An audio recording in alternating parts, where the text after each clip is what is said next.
On today's special episode of Homeworthy, step inside the most stunning mansions and timeless estates where exquisite design meets rich history and modern elegance.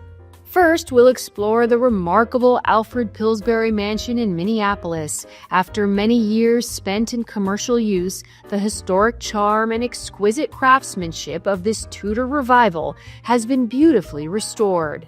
Then Victoria Leiter Mele, the daughter of one of Newport Rhode Island's most beloved grand dames, opens up her family's home, affectionately named the Whim. And later we'll tour the most gorgeous French-style mansion that is filled with beautiful decor and lots of personal touches. Enjoy!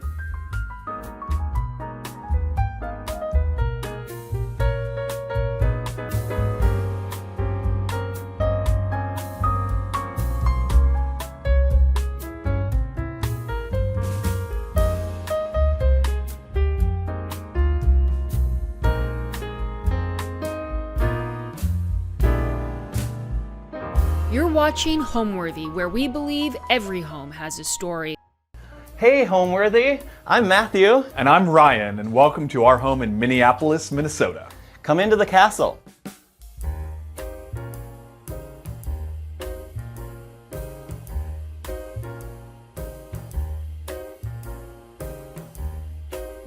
You're watching Homeworthy, where we believe every home has a story. Hello, I'm Matthew Treadle. And I'm Ryan Hansen, and welcome to our home here in Minneapolis, Minnesota. Our home is referred to as the Pillsbury Castle. It was built by Alfred Pillsbury in 1903. He was the son of the co-founder of Pillsbury, the milling company, known probably best for the Doughboy. The house remained a family home until 1950 when Alfred passed, and then the home was willed to any living male Pillsbury heir, and for just a handful of years, 3 years, it remained a home, and then for after that it was a commercial space for almost 50 years. Fortunately, the previous homeowners bought the home in 2000, converted it back into a single family home. We had the opportunity to purchase this home in 2023 and make it a home for our future family. Our intention and our plan was we were going to be in this home for 30 years, take it room by room by ourselves over a long span of time while we raise kids in this house and slowly restore it. But the opportunity appeared right about the time we bought this house to partner up with ASID Minnesota, the Association of Interior Designers, and to collaborate together on a show house concept.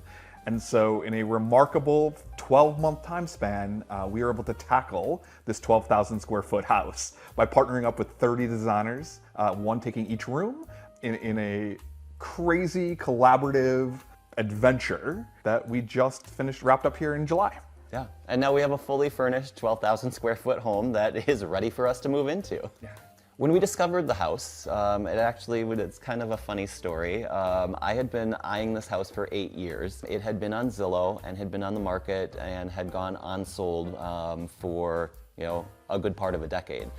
Every time I was scrolling, every time it got served up to me, I looked at all 107 images. Every time I was obsessed and in love with this house. Fast forward to us deciding to have a little larger home, not certainly this large for our family, but I asked Ryan if he would consider obscenely large house and if he would consider something that was a period home. So I convinced him to come and take a tour. And we were kind of 3 steps in, and just what the house offers is unlike anything we've ever seen. The level of detail and exquisite woodwork, the formal layout, but then also the informal spaces are also really magical. What we really loved in kind of the process is seeing a house that was beautiful but needed a lot of love, a lot of infrastructure. The house is 120 years old, so it needed updated electrical, it needed updated plumbing, kind of all the mechanical systems needed help. A lot of, fortunately, the main, more formal living spaces were in pretty good shape. It was mostly finishes that needed to be refreshed in kind of the main level of the house. One of the challenges with this house was when it was originally built, it was built at a time period and for a class of people for whom this was sort of two homes, front of house and back of house. There was the family portion of the home, and there was the staff quarters of the home. And while some of that had been picked apart over time, we really set out with our architect to open the house up and make it a full house, to strip away the boundaries between front of house and back of house, and to make it sort of flow and function more as a family home on all 3 floors. Because we're going to live in the whole house, in the way the Pillsburys only lived really primarily on the main floor and on the second level. And so we imagine utilizing all the spaces, and so we've reclaimed a lot of what would have been kind of ancillary space in the house. And one of the brilliant things of working with the designers was they really helped us think about how we elevate, particularly the 3rd floor, to bring coherence across all 3 floors. Because one of the things you notice 3 steps in, the 1st floor is immaculate. It's exceptional. It's where you would have entertained guests. The 2nd floor is pretty darn good because we lived there. The 3rd floor was kind of forgotten about, and the basement was utilitarian. So that idea of how we could bring the 1st and 2nd floor elegance sort of up to the 3rd floor and reimagine the space in the basement to be oriented for a family in 2024 was a really cool transformation that got to happen. Really loved that.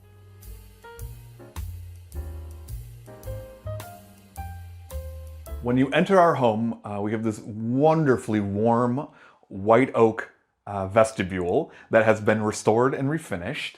A little gilding on the ceiling, some brand new light fixtures, a wonderful little bench to put shoes on, and then our favorite piece, the designer of this space sampled the marbles from the 3 primary fireplaces in the house and reassembled those into this beautifully striped pattern on the floor, and it becomes the perfect welcome into our great hall and grand staircase. The staircase is kind of the moment when you come into this space, and Ryan and I were 3 steps into the house, and I looked at the staircase and turned to Ryan and said, we have to do this. The staircase itself, like the vestibule, is white oak. We've been told it took over a year to hand carve in place. What's especially interesting about the staircase, and these are little tidbits that we learned from the craftspeople as they were working on the refurbishment of the home as a whole, but the staircase is really special. There may be only one other in the world like it. It is a Fibonacci curve, and so it has a very tight radius, and what's fascinating is it's the same radius that's detailed. This is almost like looking at an overview of the staircase itself. We've been told that the only other one that at least the craftsperson that was working on the home knows of is actually at the Vatican. The level of detail that was put into the house was the thing that spoke to us and really called us into action. The house had been on the market for 8 years, and almost everybody was going to convert it back into commercial use. That was kind of the primary focus of anybody looking at the house. What was important for Ryan and I was to maintain it as a single family home, and one of the things that I envision is our kids teetering down these stairs, certainly for holidays, but every day. And yeah, so the staircase is a really, I think, iconic piece of the home itself. What was interesting, however, was that the staircase itself didn't have a chandelier. And so when we first were looking at the house, we're like, it needs this beautiful waterfall concept, and we worked with Hennepin Made, which is a glass blowing company, and they created a 2-story chandelier that's modern in feel, and I love the juxtaposition of the linear, kind of more modern look with the very linear grid of the 1903 quarter-sawn oak paneling. Other thing that's really amazing in kind of the detail of the home itself is we have these exquisite plaster ceilings, and they're iconic. They tell a story of a very special room that we'll see later in the tour. We were fortunate in the fact that elements like this were in pretty pristine condition, considering they're 120 years old. The woodwork, the oak has weathered well over time. Our bigger challenge have been in some of the things that existed in the home. The wood floors had been replaced at one point, and so one of the things that we wanted to do is give back things to the house that would have been original. And so we, as part of the infrastructure work in the home, we took up the floors so that we could access all of the mechanicals. With the decorative ceilings like we have, it just didn't make sense to try to fish wires and plumbing and HVAC through the decorative plasterwork. It made much more sense to take up the floors. What's amazing about that is we've now been able to create the consistency in the flooring that would have been here when Alfred and Eleanor would have had this as their home. Speaking of when Alfred and Eleanor lived in the house, if you were a guest, you would have come in the front door and been taken to the reception room while you waited for Alfred or Eleanor to come down the grand staircase and greet you. This is the funniest thing, I think. As grand as this main level is, this would have been their entertaining level of the home. So they would have mostly spent most of their time upstairs. And I think we just live so differently today. I would spend all of my time in these beautiful spaces. So what was amazing with working with 30 designers is that they brought in inspiration and did things that we would have never thought of. And I love the fact that they really leaned into this juxtaposition of the historic nature of the home, but also with this more modern vibe with furnishings. Vela designed just this beautiful trio of marble tables. One of our requests for the designers, which was led by our architect, was that materials in the home should be evocative of 1903. So you'll see a lot of marble throughout the house, a lot of man-made stone, a lot of handmade pieces. And this was just a really great trio, again, pulling elements from other pieces of the house. From the design perspective, it was kind of an introduction to what you're going to see in other spaces. And I love that, that it just plays beautifully in this space. The thing for me on this house, and this was funny because when we looked at our former house, one of the requirements that I had for our real estate agent was it had to have a killer staircase. And the one thing that this house, it's like the staircase from Titanic. It's like monumental. And so oddly enough, I think it's the staircase that is the coolest part of the house. I think for me, the coolest part of the adventure pulling this house together, you know, when the house was built in 1903, it was built using the best craftspersons of the time and the period.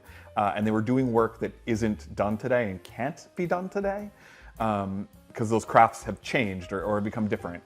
And so when we set out on this project, we looked out and said, well, what does it mean to be artisan in 2024? What does it mean to do craft in 2024? And we looked for those artists here locally in Minneapolis who paint glass, who blow glass, who hand make tile. Those craftspersons and being able to incorporate them throughout the house. So we have a 1903 craftsmanship up against 2024 craftsmanship. I mean, I've really loved how that came together and that ability to sort of showcase artists in the designs throughout the space. Yeah.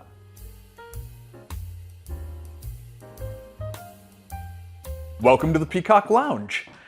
This is our transformation of the reception hall, or the reception room. Again, beautiful plastered ceilings. Again, the floor we got to redo. We did this great little detail by adding 2 bands of walnut in around the perimeter, just giving it a little bit of an elevated detail. The woodwork is original, and then we found this awesome wallpaper that sort of just is evocative of the peacock feeling we wanted to have in the space. And then those blues and those grays just radiate.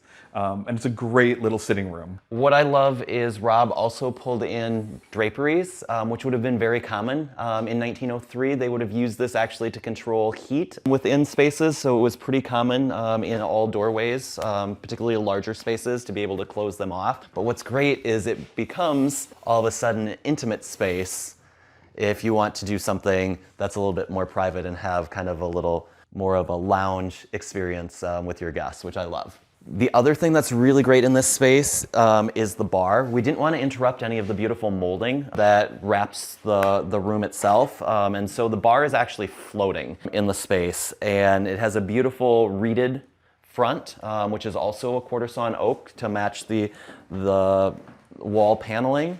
Tragically, a home that was another Pillsbury mansion. It was built on Lake Minnetonka in just outside of Minneapolis, was torn down right prior to COVID. It was built by the Pillsburys that originally lived across the street from Alfred and Eleanor. They had their summer home on the lake. It was, I think, a 30 or 40,000 square foot mansion, so like 3 or 4 times the size of this. But the peacock inspiration that's in the windows was actually a concept that we wanted to incorporate, and it takes from the motif that was used at Southways. Samuel Yellen, a famous metal worker, had crafted these amazing peacock doors. And since the wallpaper already had that peacock inspiration, we wanted to have a kind of a hallmark to the Southways Pillsbury mansion and a nod to the other parts of the Pillsbury family in our home. We love entertaining, and this is just a remarkably designed bar. Has everything you'd want to have if you were hosting a party, and we like to host parties.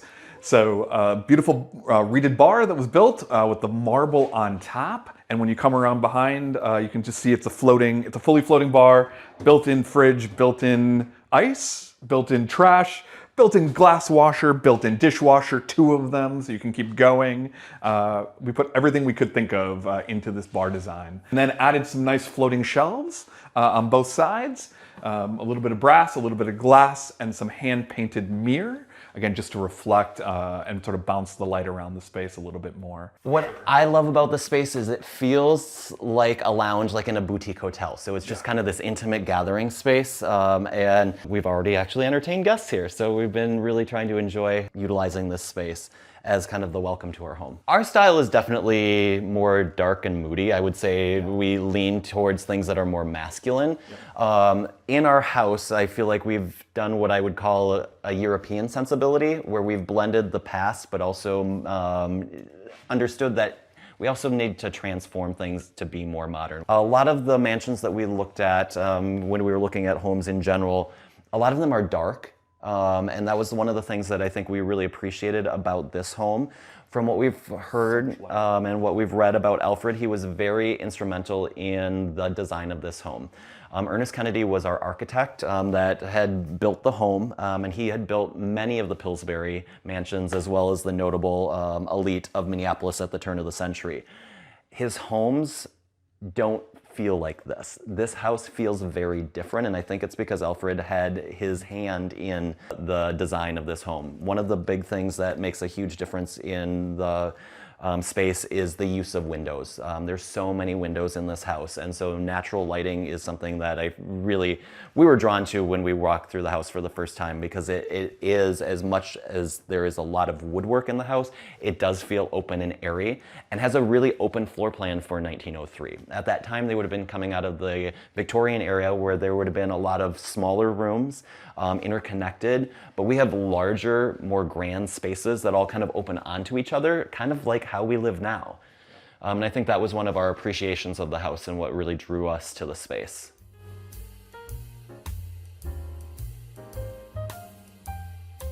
We're cutting off the cocktail now and welcoming you to the Grand Salon. This is our formal dining room or informal living room combination of space. It's the original great room of the house, and we have taken it into this concept that has a beautiful dining room table running right down the middle of it. One of the things that we asked for the designer is to figure out how to do configuration of the soft seating and the dining room table. The previous homeowner had the dining room table off-centered in the room and kind of what I would say a bowling alley leading to the fireplace. And we really felt when guests come into our front door, we wanted them to see the hospitality of a grand table, because we imagine that we will spend a lot of meals here entertaining our guests. So the table is kind of a centerpiece of this room. And then what I love is the designer has been a little more playful in color. And we have these beautiful sofas that flank the one side of the room. The woodwork really is the star of this space, and I feel like the elements that have been added into the room really have the mahogany really stands out from that. It was amazing to have craftspeople come in and do a full restoration on this full room. They took the smallest little tools, metal scrapers basically, and basically put back all of the shadow lines into the profiles of the moldings. And it was amazing to see the difference between the before and after, how much those lines really define the beauty of the wood. Honduran mahogany is very rare, and unfortunately over time, sometime during the commercial use of this home, 2 of the walls were stripped of their original paneling, and so we just have the one feature wall with the windows now that have the original paneling. But the hand-carved motifs were one of the things that really spoke to us as well, just that detail of what the craftspeople created in 1903 for Alfred and Eleanor. Originally, the fireplace, the hearth was actually much larger when we purchased the home. It came out almost as far as the columns. We have seen drawings from publication from the turn of the century that detailed the architecture of the home, and this has been modified over time. There was originally an ingle nook, so benches that wrapped the fireplace. So I imagine the Pillsburys would have come and sat and warmed themselves by the fire. Those were removed, we believe, potentially by the previous homeowner. Prior to that, bookcases flanked the fireplace as well, and those were removed even before that. We've been fortunate enough with the public tour that a lot of people came through that had either worked in the house or had rented pieces of the house over time, and were able to share pictures. So we're starting a document of kind of the living history of the house, which has been fascinating. But we decided, since the ingle nook was no longer here and the fireplace hearth seemed oversized for the room, we utilized the original stone but just made it a little smaller, and then thought about how the finishes could really be enhanced in the space. We ended up putting a herringbone floor in. We don't know that that was originally in this space. It was true of the time period. It was true of Ernest Kennedy, the architect of the home. So we took the liberty of the opportunity, since we were replacing the floors, to adding that sort of elevated level in here and in the music room. And it's just a really remarkable detail. Again, sort of pulls you right on into the room and towards the fireplace, which is great. Lighting really became our opportunity to sort of transition and sort of do that juxtaposition between what was respectful of the wood and the materials, and yet the transitionary kind of piece to a more modern or contemporary way that we wanted to live. You know, we did not want this to feel like a museum. We wanted it to feel inviting like a home, and light fixtures really sort of gave us that opportunity. So a lot of brass, a lot of glass, a lot of contemporary forms. Well, and I think one of the things that was the opportunity is we knew that the original light fixtures in the home had been removed and had been sold. They were valuable sometime probably in the 70s or 80s. They were sold off. So we weren't tied to keeping something for its historic nature, because it wasn't, at this point, what was replaced was not of the house. And so it really did give designers a great opportunity to lean into things that were more artistic. We love also the way the designers were able to integrate sort of sustainable materials. So this fabric is actually recycled plastic bottles, which is super, super cool. And we went ahead with a natural cork for the wall finishing in this space. Again, the designer really wanted the wood to pop, and this use of this eucalyptus cork with a little bit of gold fleck and a little bit of gloss, I think really allows that to happen, because it feels rich, but it's subdued or subtle enough, sort of in the background. And it's so cool to just know that that's cork. And then we took the opportunity with the fireplace to jazz that up with a woven fabric wall covering that is on the fireplace and is also on the reverse of the archways. We added in a mirrored tile for the far end of the room. It is a very simple 1, 2, 3 tile pattern. We just did it in an offset way so that it doesn't look like vertical stripes, and it adds a little bit of sexy charm to this great room. But it lets us reflect those columns, and so if you're standing here on the front of the room and taking a look at the fireplace, you will see that the wallpaper appears to continue off to both sides into the reflection, because it was also done on the reverse sides of the columns. Which is really, really fun. And then it pops itself up onto the ceiling as well. There's a lot of sort of fifth wall finishes in this house. That was an exciting opportunity to sort of showcase materials used in that way. My other favorite detail is these chairs and the dining room table, which are from a company called Peacock. It's a Guatemalan family of designers, and these are bound strips of birch that are then laminated together and formed into the shape. It looks a little crazy. It is remarkably comfortable. And the table, again, is sort of this very, very sexy form that just pulls you right into the room underneath the glass. Beautiful sort of piece we got to use in the centerpiece of our great hall. So what we loved was the fact that these cabinets just have a collection of our things that we've collected over time, whether it be on travels or just things that maybe have been from a family member, just things that really spoke to us. And it was great that the designers really leaned into our personal effects as they created the design home for us. The other thing that's really interesting about this room is in the 70s, the house was occupied by an architecture firm. And they had enclosed the open air porch and were using it for storage for their blueprints.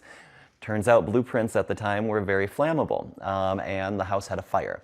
And so there are 3 beams in this room that were replaced. They're actually not mahogany anymore. And there was originally 3 windows along this wall. One of the windows was significantly damaged in the fire, and the previous homeowners, when they moved the kitchen, ended up removing windows so that they would have a functional wall in the kitchen for cabinetry. And so this room has changed over time. Originally it was a mirror image. There would have been 3 windows on one side facing the front of the house, and then 3 windows on the back of the house that would have looked out into the open air terrace. So what's great is we can transition from the grand salon directly into the kitchen.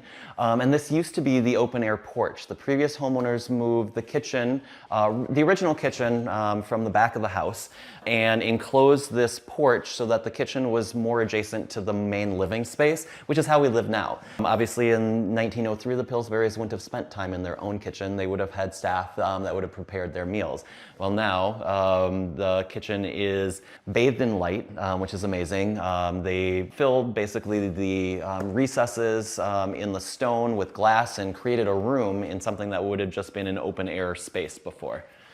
What we love about the kitchen is that it now feels like it's part of the house. The original kitchen, which was done in early 2000s, really didn't feel like the home itself, and what the designers did with this space is create something that is actually 2 kitchens. Originally it was one huge open space, and they've created a more formal gallery kitchen, and then also a secondary scullery area. We have this remarkable island. Again, we love entertaining and to host. You know, we've already had 23 people around this island, so it is substantial. But these gorgeous marble countertops. And then a 5-foot sink, which we were told is like the size of a bathtub. Obviously not the width way, but like the length way. Like this is the length of a bathtub. So we have a 5-foot sink and a 5-foot cooktop, which seems absolutely killer to me, or crazy, and very intimidating on some levels. But I believe the kitchen has 5 ovens, and there's 23 appliances in this space that were designed in, which is so cool. Well, and what I appreciate too is the fact that the appliances are all very modern in aesthetic. They're all Gaggenau, and normally that brand you typically will see in much more modern new builds. But I love how it integrates into kind of this classic feel because they just kind of seamlessly blend. The other feature that I love in this room is the mirror wall. That space eventually we hope to break through this wall and enclose the porte-cochere. Originally, since this would have been the back terrace of the home, the Pillsburys would have had their carriage, and then eventually Alfred was one of the first 3 automobile owners in Minneapolis. They would have been dropped off here in the porte-cochere. They would have come up a set of stairs onto this terrace and then go through what would have been the back door of the home, or the family entrance of the home. So we're hoping in the future that we can enclose the porte-cochere and make that a breakfast room off the kitchen, which would be an amazing kind of informal space. But for now, the mirror is amazing. It just really transforms and doubles the space and is so reflective and bounces the light. Like I said, you know, there's like 23 appliances hiding in this kitchen and scullery, and as Matthew mentioned, they're beautifully built in. So from a coffee maker and a speed oven to a warming drawer and a vacuum sealer. But the best little trick, I think, is this built-in tray for your coffee. So you're ready to go, and it has its own spot right there. The next space is our scullery, which is literally another full kitchen. So we have this amazing oven, a refrigerator, cooktop, hidden ice maker, kind of everything you would need for catering or entertaining. So when we're entertaining guests and we're actually not the ones cooking, this is a really great space for caterers to function and still giving us use of the full kitchen. But one of my favorite parts is the kind of butler's pantry side of the kitchen with these amazing cabinets that have this gorgeous kind of almost terracotta interior.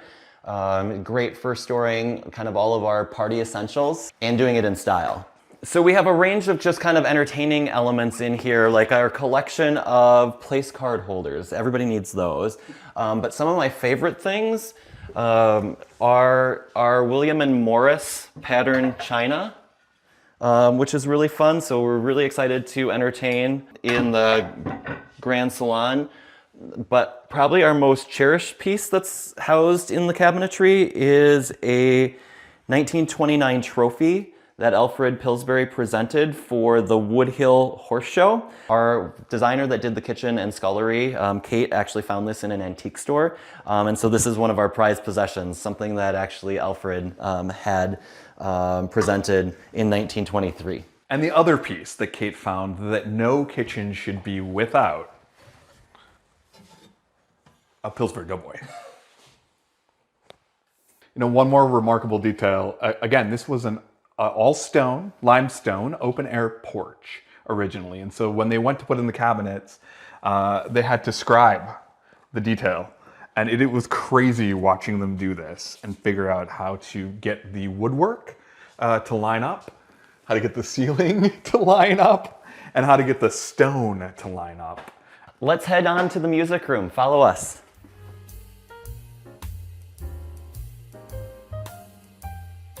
And here we are in the music room.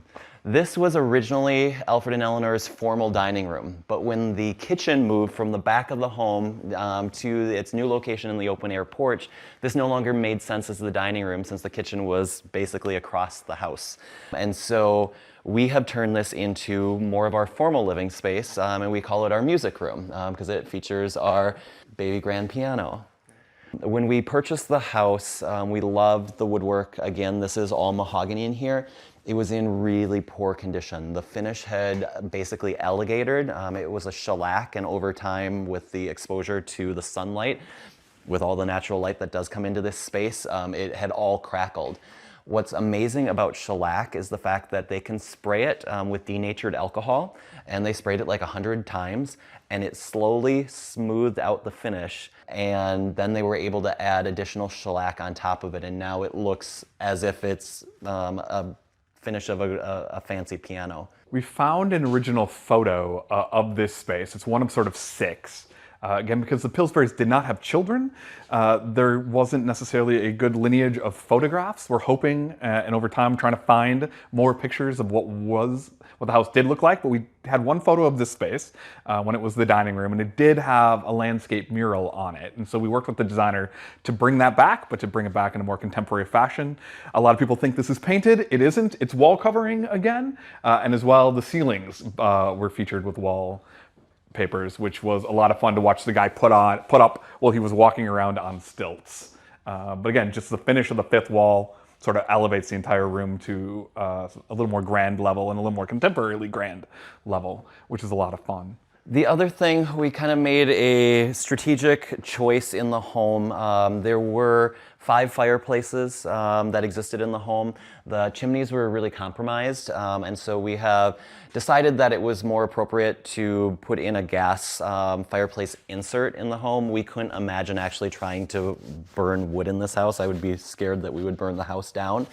So that was one change that we made that did modernize the house, but gave us the opportunity to really utilize the fireplaces in a way we couldn't if we didn't do the insert. The other really fun part of this room, I think, is the furnishings. Again, they lean towards a little bit more modern, contemporary lines, and I think it really helps the detail of the room stand out. And it's just a relaxing and very cozy space. I think what I appreciate about what the designers did in all of the spaces is the fact that we can come into any of these rooms, even though they're grand, they feel really welcoming, and I would not have any qualms about coming in here and just opening up and reading a book. And there's so many spaces throughout the house that are like that.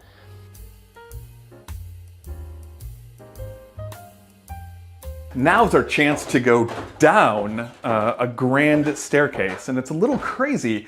When we first came into the house, we were curious, why would there be a grand staircase to the basement?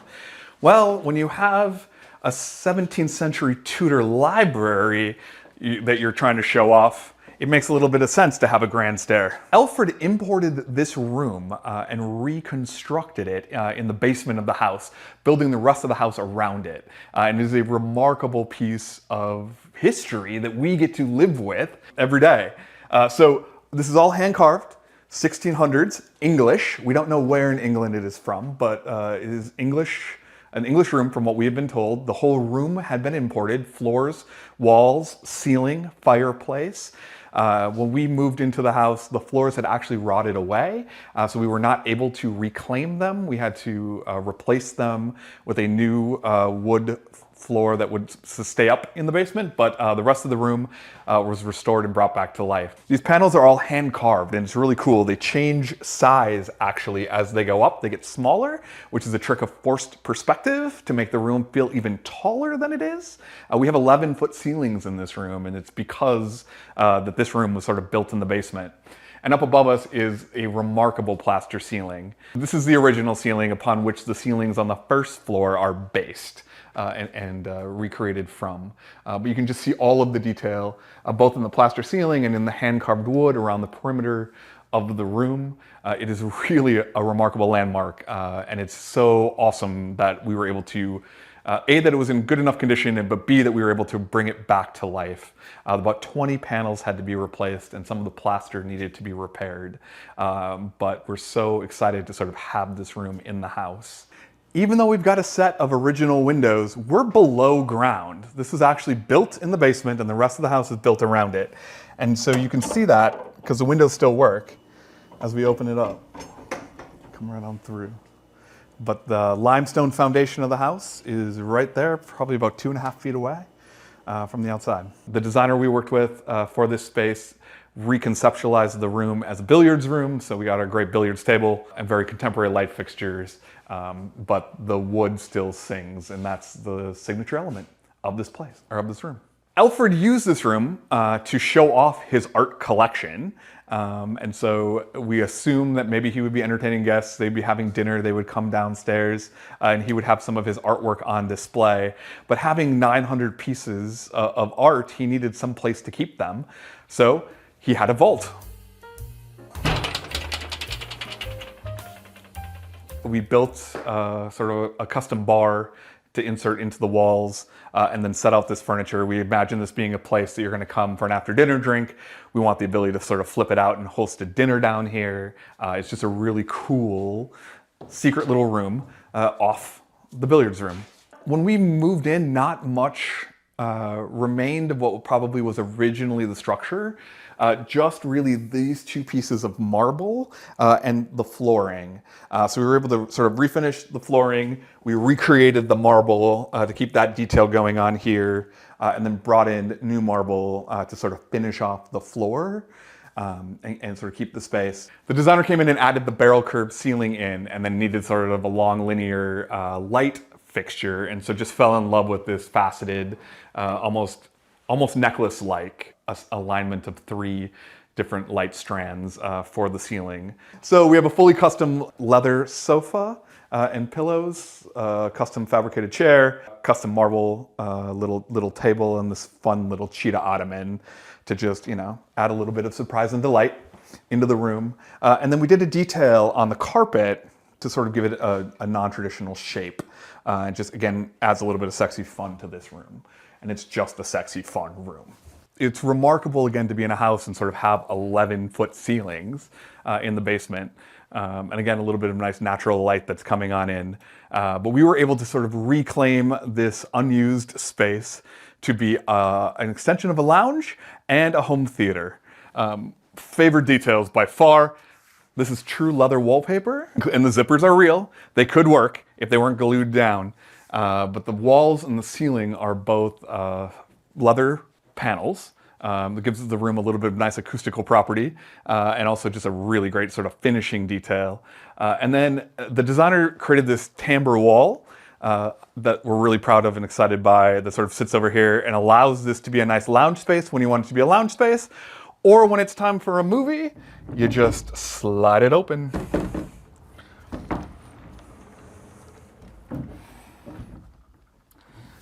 We didn't want a theater that was just a theater and that was sort of dominated or overwhelmed by the screen all the time or by two sort of giant chairs. So we love the fact that this is sort of a lounge space in which it's comfortable to gather, or a great place to watch a movie or a game. So we met through kind of our business industry. Both Ryan and I work in events. We belong to an association of event professionals, and Ryan called me up one day and said, hey, I see you're a new member of the association. I happen to be doing an event at the convention center. I see you're having an event the same weekend. I have a bunch of calla lilies that are being used for a lunch. We're gonna throw them away after. Would you have any use for them? And I was like, of course. And that was kind of our first connection. That turned into dinner, and then 17 years of crazy adventures together. So that's been a lot. It's been a lot of fun. This being the biggest, yes, for sure. What's cool, however, about that story is when we take a tour of the home, there is a mural that was created and commissioned for the home, and to tell kind of our story kind of in three parts: our past, our present, and our future. Yeah. And the artist chose to incorporate calla lilies also into that mural, which is really cool. So it's been interesting as an adventure. This project happened in 12 months. Construction happened in only 9 months. We did a full transformation of all the space. As I think challenging of all the moving pieces, like quick timeline, lots of individuals involved. What Ryan and I discovered is this project actually pulled us closer together. That's true. Where it could easily have pushed us apart. Yeah, no, we really did. Because there's so many dynamics that happen with something of this scale. Were there moments where we're ripping our hair out? For sure. Were there things we didn't understand? Yes. It's crazy. Like, we're in the event industry, so we are used to quick timelines, and we are used to designing space. So we're design adjacent, which probably made us very good clients. It probably also made us really terrible clients because we knew just enough to be dangerous in what we were doing. But we're used to working in an industry where a timeline is finite. Whereas interior design and construction is a little more fluid than that. And so that was an interesting kind of learning curve.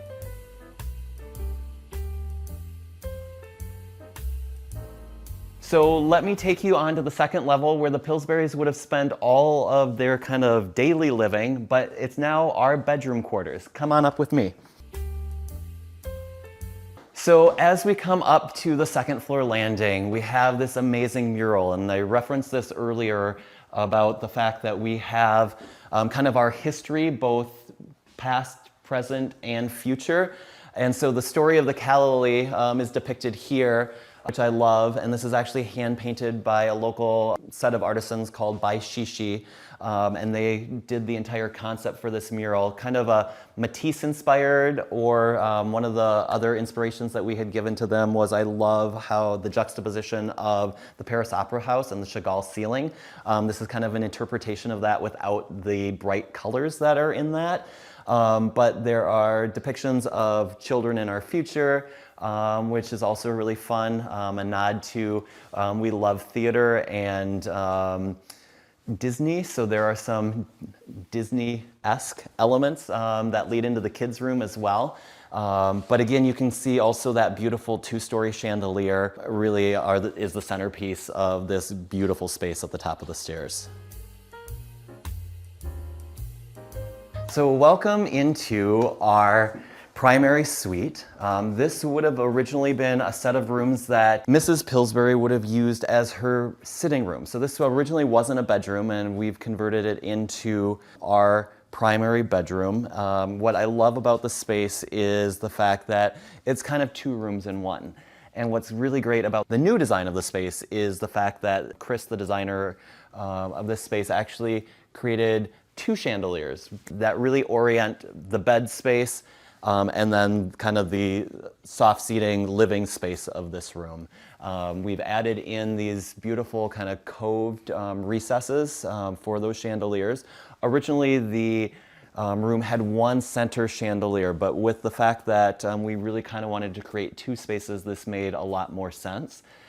What I really love about this particular room is the fireplace. The Tile is original, and there are green accents kind of throughout the entire primary suite based on the tile from this fireplace. This was originally a coal-burning fireplace, and eventually we would like to have a custom insert made so that we could actually use it. Obviously, we're not going to be burning coal in the home, but it is a really great feature of this room. The other thing that we really enjoy in the bedroom space is the fact that it has windows that overlook downtown Minneapolis, and so the skyscrapers of the city skyline are just out our windows. Eventually, if we can get permission through the Historic Preservation Commission, we'd like to actually turn these windows into doors. There is a terrace outside of the bedroom that is the roof of the kitchen space that would make a beautiful additional living space, and having doors from the bedroom into kind of that outdoor patio space would be amazing. Ryan and I argued a little bit about whether or not we would have a television in the bedroom, and so this was a really creative piece. This is actually a retired Ethan Allen element. It was a freestanding television cabinet, so TV actually raises up out of this. It has a lift system, and so Ryan was able to get the television in the bedroom, and I don't have to look at it. What was creative with our contractors is they actually recessed it into the wall so it looks like a built-in. Throughout the renovation of the home we've really tried to find ways to connect both the past with the present, but in a way that is really seamless, so you really can't tell what is old and what is new. And I think the woodwork in the house is one of those best examples. One of the things that we did was we remilled the original woodwork so that any of the new elements that we were adding to the house were identical to the original. There had been a lot of renovation and restoration over the course of time in the house, and so one of the things that we discovered is a lot of the wood profiles within the woodwork and the baseboards specifically were not original, and we wanted to be as true to the original intent as possible. I think one of the best examples of that is our primary bathroom. When we purchased the house, what is now the primary bathroom was a closet, and what is now the closet was the primary bathroom. We felt that the closet was oversized and the bathroom was undersized, so we did a flip-flop. The other really important thing for me personally was to start creating some really great lines of sight through the home. And we had this beautiful 3-window kind of bay concept that was obscured by a third of the closet. And so by rearranging the entrance into this space, we were able to line the door up with the window and created basically a gallery. So you kind of walk through a series of rooms, ending with this beautiful soaking tub. And then one of my favorite features, we have a coffee machine here built in, and as a trade-off, I get the coffee, but Ryan gets the ice cream. So we have a freezer here as well. So the primary suite is definitely decked out with everything that you would need, whether you're getting up in the morning for a fresh cup of coffee, or if you want to tuck into bed with a gallon of Ben & Jerry's. So the other really amazing feature is this huge, I call it the car wash size shower that is fully lined with marble. It has a rain head, it's got double head showers, it's also a steam shower, and has a body spray system. It's like having your own spa oasis in the primary suite. Double vanities was another important piece for this, and cleverly the contractor built in our medicine cabinets into a framed concept. And what I love about the medicine cabinets is there's actually electrical built in, so you can have kind of your razor, your electric toothbrush, all of that can be hidden off of the counter space. Another really fun product that we discovered is what's called a 22 system outlet, which is basically just the outlet itself, so that doesn't require a cover plate, and it's actually kind of built into the materials, just a really kind of seamless look, and really kind of lets the stone of the room stand out.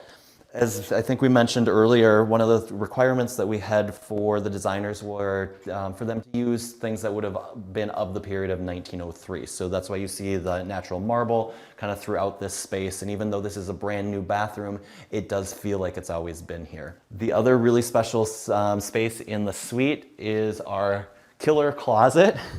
And so we have a fully built-in wardrobe system with internal lighting.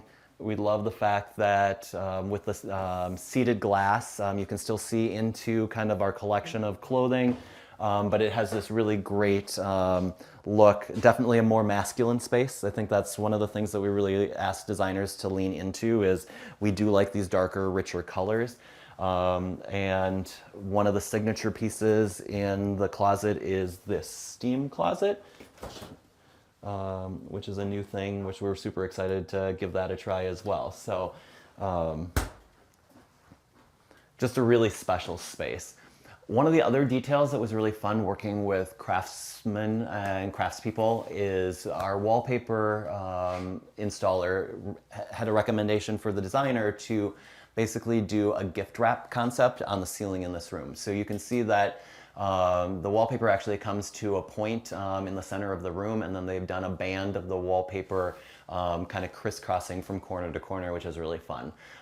Really kind of draws your eye to the chandelier, which is a really great feature in this space.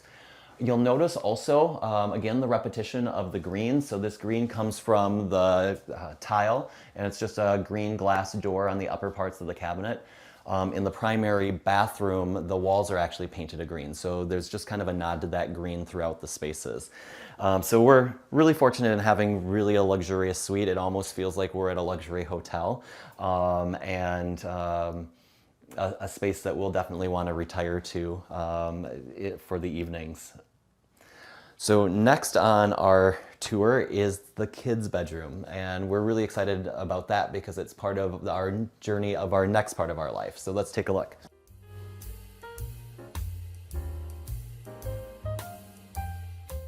So this is the most special room in the house, and this is the one that made me cry when the designer Lucy Penfield showed us her renderings. What we had asked for is a space that felt like the nursery in Mary Poppins or Peter Pan, and what she delivered is just that. Like, this is such a playful space. It's filled with fabrics and patterns, and there's some kind of fun pieces within the room that are special to us because they were in the home when we purchased it. So the beds were reclaimed. The previous homeowners had an auction and sold off a lot of their furnishings. And we saw these twin beds and felt that they would be a perfect addition to the space. Same with this armoire. And what Lucy ended up doing is painting them in a kind of a slate blue finish, which is just beautiful.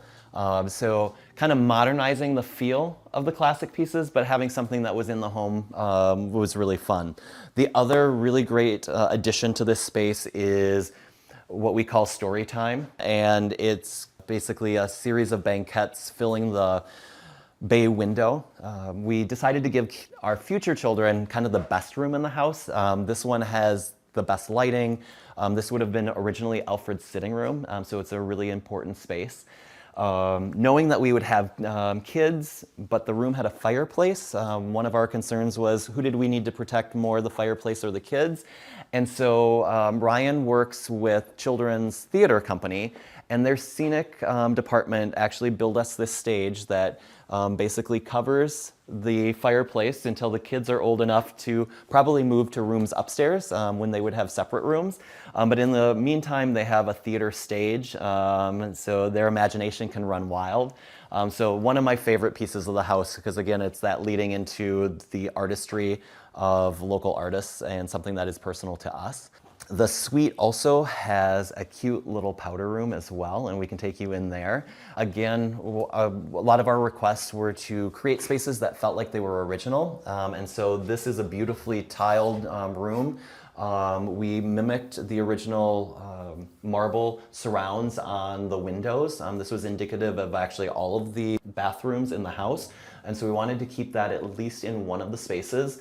And so even though this is a brand new space, it really feels like it's always there. And I think that was the important thing. As we transitioned spaces within the house, we did really want to honor kind of the legacy of what was here before and really lean into the pieces that would feel appropriate for the house. That was really important to us. One of the elements that I love from an art perspective in the house is there's just so many different kind of types of art. And when Lucy was shopping, she found these vintage Babar prints that I believe are from 1940s, which is really great. And they just work really beautifully in the room. And again, kind of tie into kind of that European sense and kind of blending some of that. We know that was important for Alfred to bring in those European influences. And I love that we're doing that in this, what I would call a very English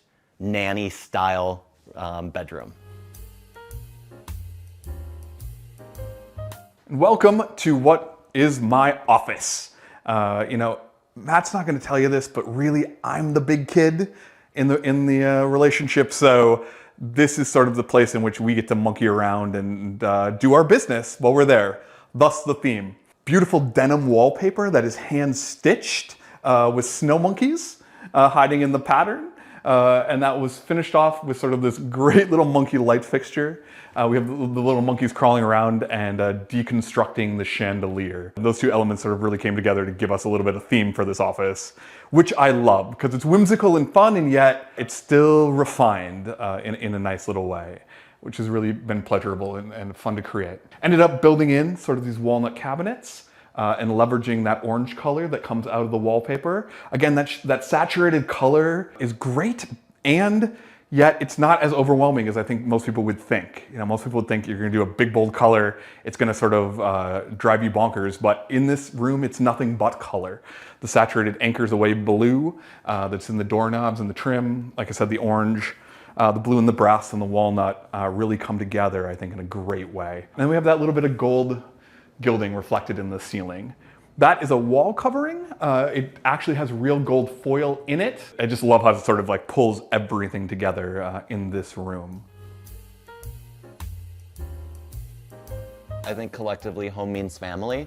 Part of the reason we purchased this home was to start our family. We've waited a long time to do that, and so we're excited to create adventures. The house is full of stories. The house is full of playful opportunities. The house has been designed for children. There's an amazing bedroom suite for our future kids. There's playrooms, there's secret passages. It's just, I think, There's a lot of whimsy. Home encapsulates that whimsy that we'll have as a family.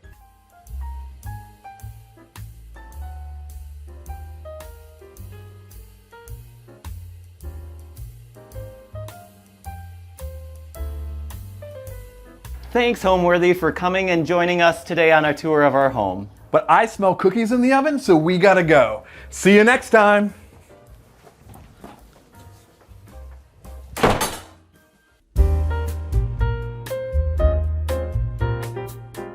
So this is all Cliff Walk, and that's Land's End, the big house, where we used to live for years. And this whole property was 8.5 acres. And now we have 3 acres. You're watching Homeworthy, where we believe every home has a story. Hi, I'm Victoria Mele. Welcome to Newport. I can't wait to show you around my home and introduce you to my family. My parents owned this entire property. They bought it in 1952. And after my father died, my mother sold Land's End in 1957 and moved over here to what was the gardener's cottage. This was still an 8-car garage. And then in 1968, she attached the 2 houses. My husband and I bought Land's End back in 1989 from the people who had it then, and we lived there for 30 years. And when she passed away in 2018, we sold that house and moved over here. This house, and especially this room, is a little bit of a mishmash of her things, my things from next door, and every house I've ever lived in. So it's quite an eclectic collection.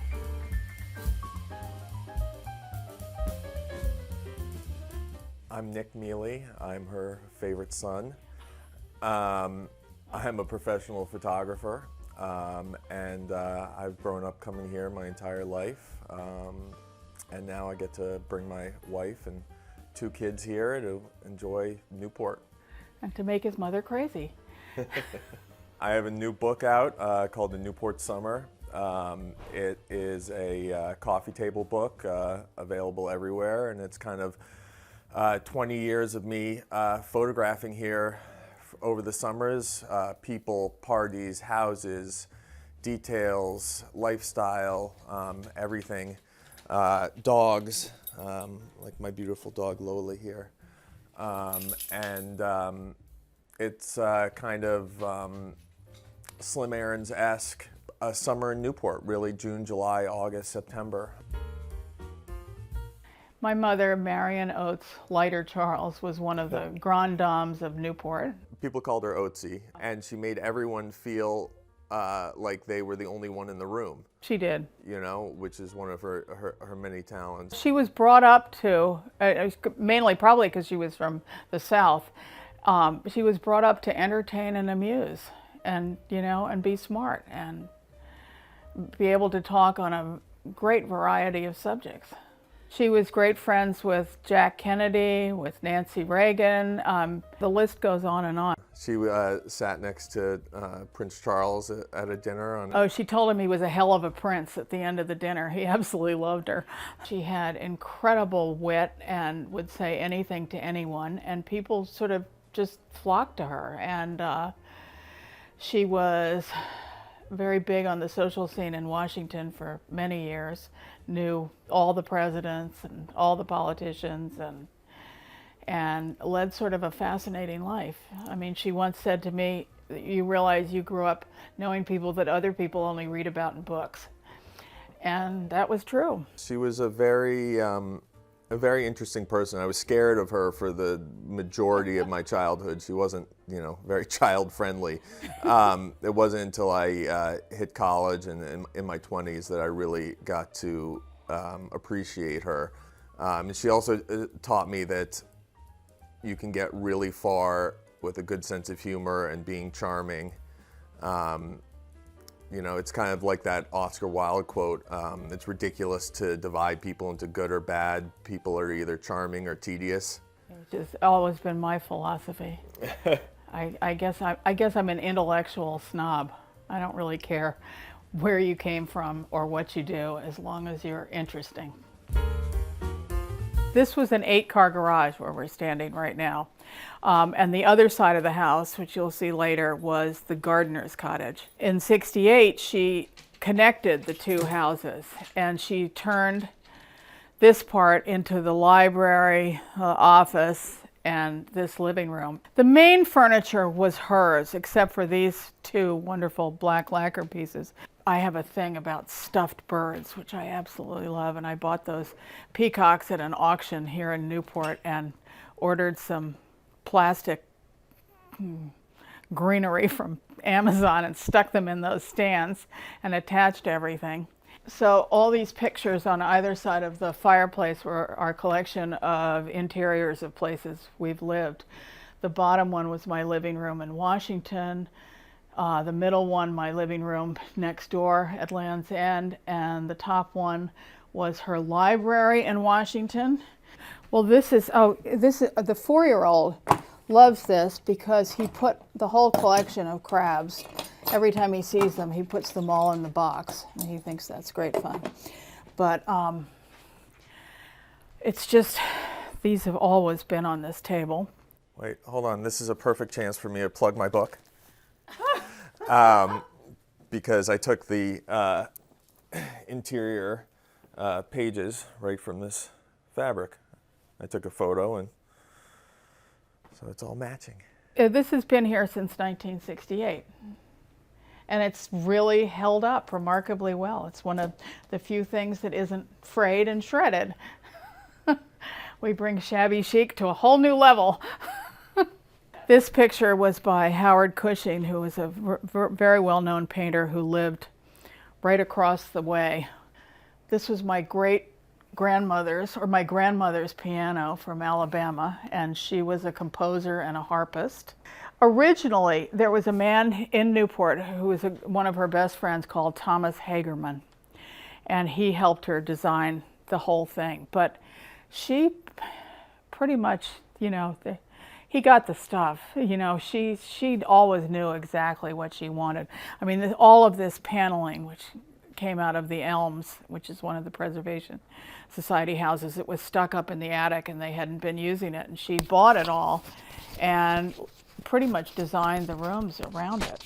I don't believe in having, children and dogs around and not letting them sit in the furniture or touch anything. I think a house is meant to be lived in and enjoyed, and that hence, chintz is the most wonderful thing. And anything with a pattern that can be thrown up on or pooped on, and it doesn't matter.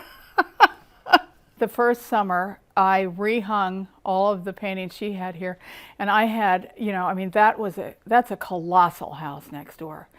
And so it had, 10 bedrooms, and it was probably 12,000 square feet. And I really liked all my paintings. And so I brought all mine over. And that first summer, I hung 300 paintings all over the house. I might add, without a ruler, just by eye. But it was really satisfying. I like walls that are well covered. My wife often comments it's like coming to summer camp almost, because the more things change everywhere else, the more they stay the same here, and you come back and you pick up right where you left off, and you kind of leave your worries at the door. Unless you have an old house and everything's leaking and cracking. My mother didn't do anything since 1968. So it's every time I turn around, the other day the toilet was leaking into the front hall. She named the house the Whim, which quite frankly I've never liked. But for lack of a better name, here it is. And so why did she name it that? I've never quite known, actually, and I forgot to ask her, which is one of the many things I forgot to ask her. But the whole house it's a combination of things from her house in Washington, things that stayed here, things I brought over from next door and every other place I've ever lived. So it's very much sort of an eclectic combination of just things that I like a lot.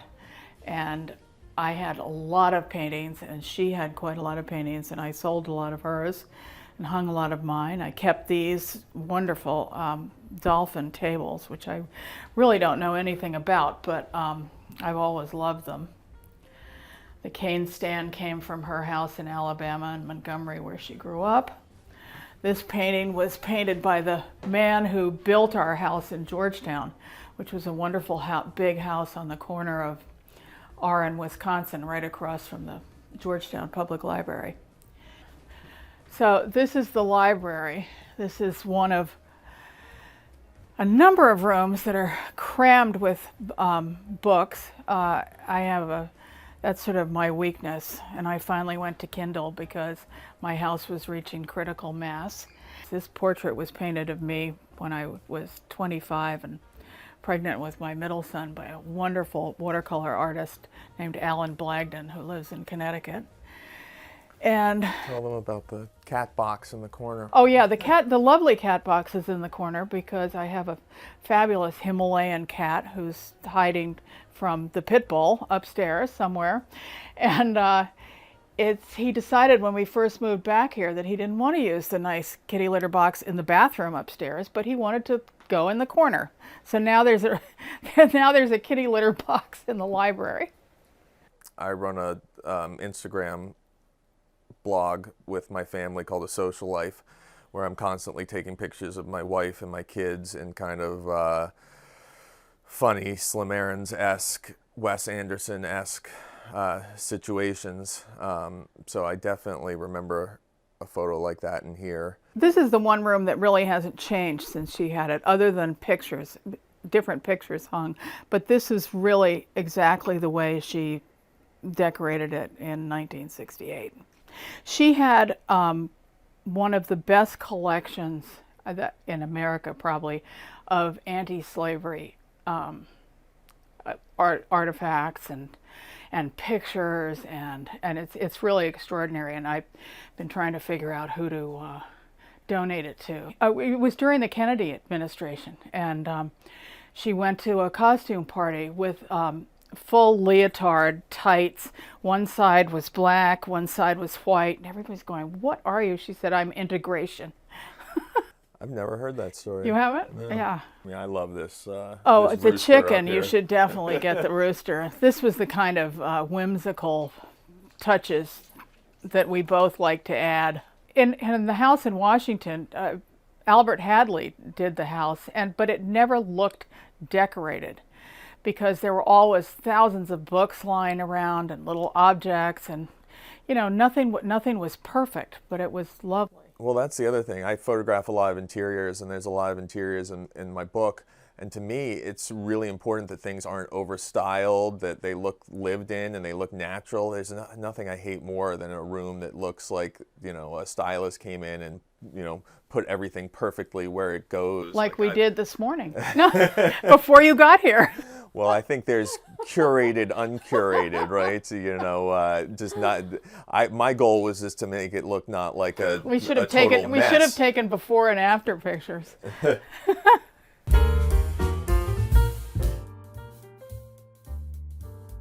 This is an interesting desk. It originally belonged to Edward VII, and somehow my grandfather or great-grandfather got a hold of it. I have no idea.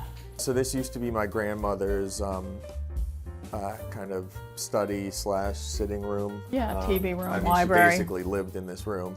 And one of my favorite photos, and probably one of my most shared photos, is of my grandmother sitting in the corner there. What I love is, just in that picture, is just all the clutter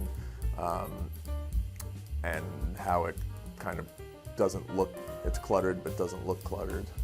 She had books stacked up on the floor, even next to her chair, and she collected Country Life magazines, and which comes out once a week, and she never threw out.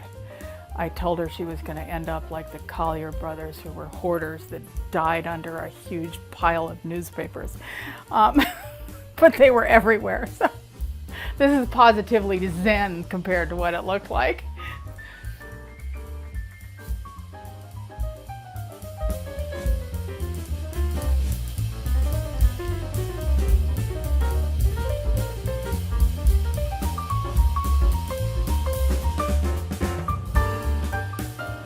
This was her dining room, and it's my family room. This is where we spend the most time. This was a painting I picked up over here in Nassau about 30 years ago from a really well-known Bahamian artist named Amos Ferguson, who painted with house paint on cardboard. This I absolutely love, which Nick did of my mother when he was at Georgetown, and in colored pencil. And I quite frankly think it's kind of extraordinary because he got her completely. These were a present from a friend, and I just love it's the Wicked Witch. And those are always there? Always. We're gonna go toward the kitchen now. This was sort of our gallery wall of family, pictures of family and friends, which Nick very kindly hung for me. This was a photograph of me by Cecil Beaton. He was photographing it for Vogue, which is this picture here, when I guess I was 17. And he came and did a lot of other pictures as well. Apparently I was quite surly and unimpressed, according to him, if not downright rude. So this kitchen she redid in 1957 when she first moved in. And I haven't decided what I want to do yet. I'm going to knock out some walls. So in the meantime, when I moved in, there was this disgusting old original linoleum floor. So I went on Amazon, I bought $350 worth of black and white sticky tiles and glued them down on the floor. I painted the cupboards white and bought red Formica for the counters and 2 black refrigerators, and now it's a 50s diner. So might as well go with the theme. So it's an impossible kitchen, and I kind of like to cook, but I've been used to it. I mean, until you got to it, it hadn't been updated since the 50s. No, right? it hadn't. I think she bought a new stove once. And a lot of the kitchens in Newport are like this. Yeah. I did a whole story for a New York Times magazine on kitchens in Newport, and you have these grand, fabulous houses with kitchens that haven't been updated since the 50s because the owners didn't cook. Yeah, I mean, it was basically, the chef. This is a photo I took of my mother in my grandmother's house in DC years ago, probably. Yeah, you were in Georgetown. Yeah, I took it probably 10 years ago. A little bit longer than that. One of my favorite, not that old, okay, maybe like 15 years ago. But it's one of my favorite rooms of all time. Was it Albert Hadley or was it Sister Albert? Paris? It was Albert Hadley, and you can see the carpets. They are the ones in the living room. But it's one of my favorite photos and one of my favorite rooms. And I'm thinking of bringing those sofas out of storage. Those are mine as well. Okay, all right, but I'm thinking of bringing them out of Nick's storage that he hasn't gone into in 10 years and putting them in the living room.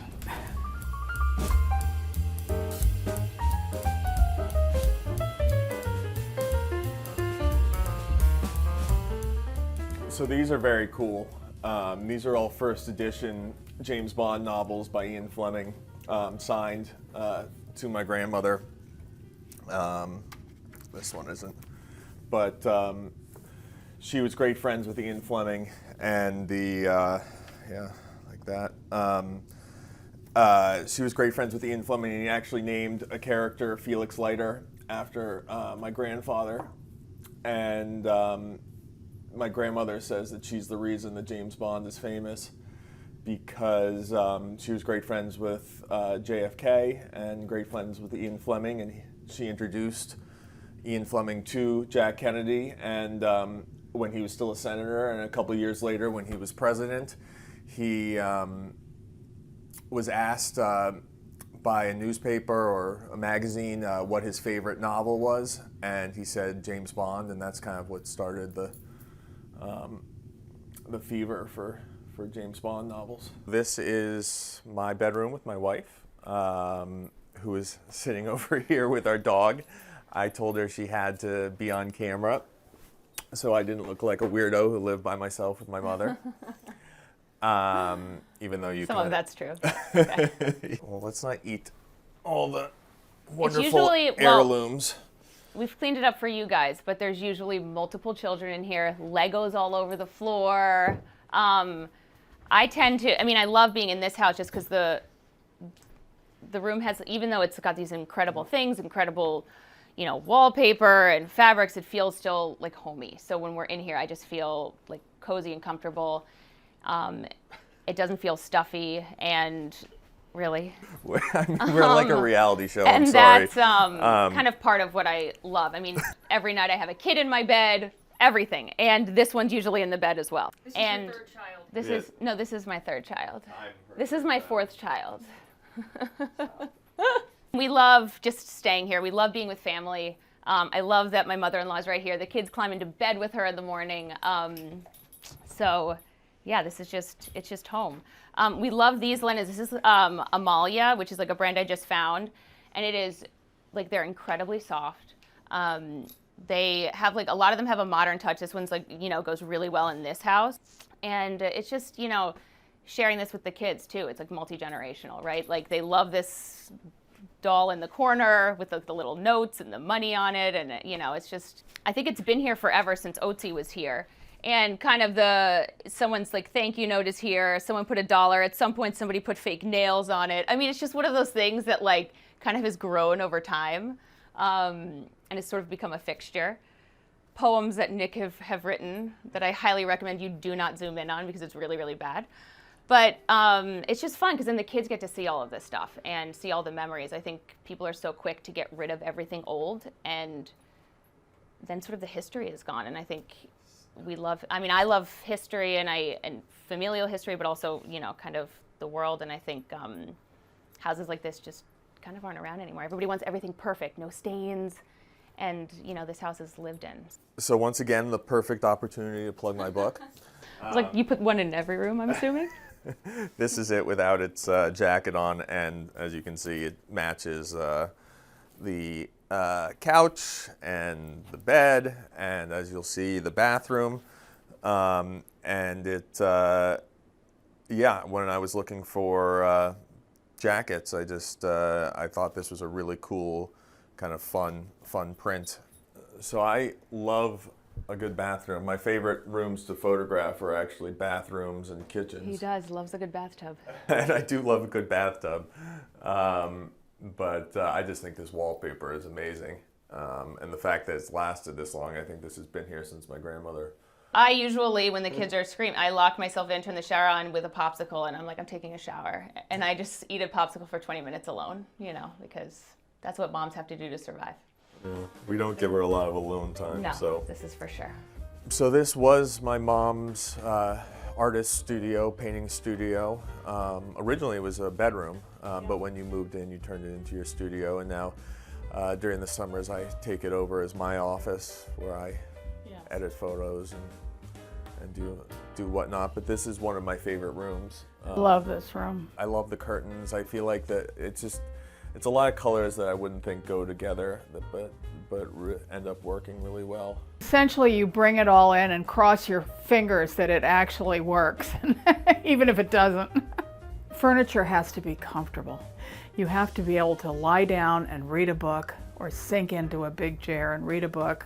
Anything that you can read a book in, basically. That's the key for me. So this is my bedroom, and I might add, it's about to be redone, so don't pay too much attention to all the differing fabrics and the very old carpet. Was originally, Nick is very mad at me because it was painted black, and it was really it was sort of a showcase room with lots of wonderful old shell furniture and Chinese lacquer and pretty fabulous, but I have a thing about light, so the first thing I did was painted it white, and he's really not happy with me. And it's just it's a little bit of everything, you know, more of little boxes. I have my feather collection over here on this table. All my feathers I've collected over the years. I have a large crystal collection, which is all inside that cabinet. Why do you collect feathers? I don't know, I just think they're beautiful. It's just a little bit of everything, and a little bit less of everything than this morning, because don't open the closets. Nick made me clean it up. But I love this room, again, because of the light and the amazing view. I mean, it looks right down to the ocean and into the garden. Here's the whole family. So this is Archer, and Archer is 4, and Johnny, turn around. Johnny is 7, and this is one of our first summers staying here. So now they're both so big, they can share this room together, and it's sort of, you know, it's very sweet that they get to spend a lot of time together here. We try not to mess up the rest of the house, so this is like the kids' space where we have snacks and all the books. We have toys up here. I think my favorite thing about the room is that I have good space to like the beds, because I usually watch a lot of YouTube on that, and then we're gonna be on YouTube. Archer, can you look at the camera and say your name? Archer. Hey you. Hey you. Okay, we'll say, let's go on the golf cart. Go on the golf cart. Okay. Maybe that didn't work. So this is probably my favorite part of the whole house. This is the property because my mother designed this garden, and it's a fabulous garden. It's actually in the Smithsonian, the plans for the garden. So it was considered one of the premier gardens in the United States. I think this is the best part in the summer. So lots of family and kids. And this is it's a gardening shed. And this is a climbing rose called Miss Newport. And for years, nobody knew what it was because it seemed to be unique to this property, this particular strain. And so it was eventually named Miss Newport. It used to grow practically nowhere else but on this property. Basically, no Newport house is complete without hydrangeas. It's the one thing I always associate with summertime. And I was really shocked when I went to New Zealand some years ago that they consider hydrangeas weeds there. I was stunned. But I just love them. I like anything blue in the garden.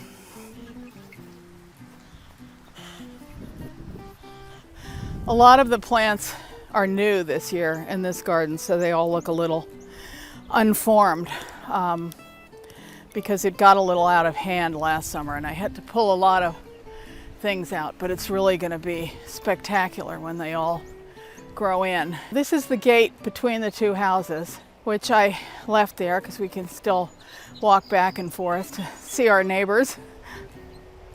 And this is beautiful grasses in the summer when you see the heron coming out and the grass is blowing, and it's really lovely, but it's still early, so nothing's really grown yet. That's the Temple of Doom. My mother found it at a garden show years ago and didn't buy it, and then her landscaper gave it to her as a present.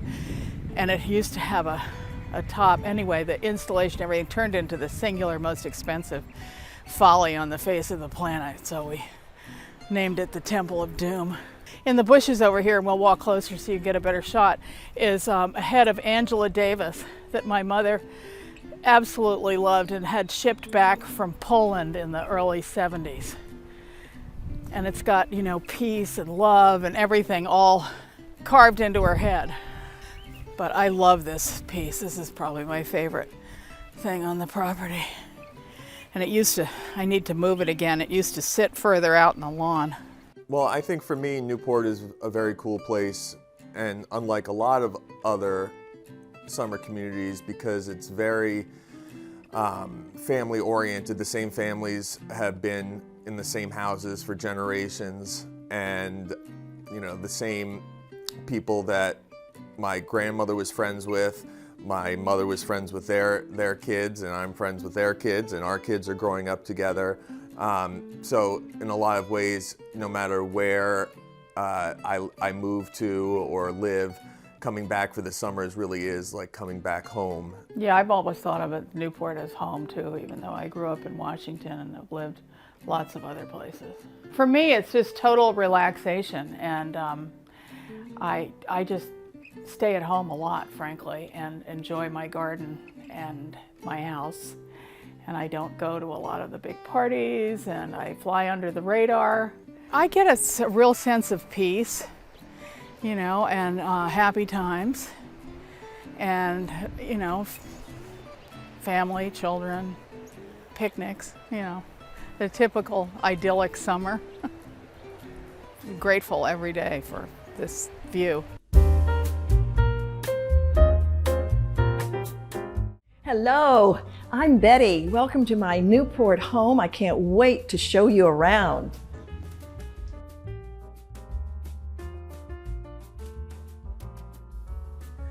Hello, I'm Betty Bearden-Pardee in Newport, Rhode Island.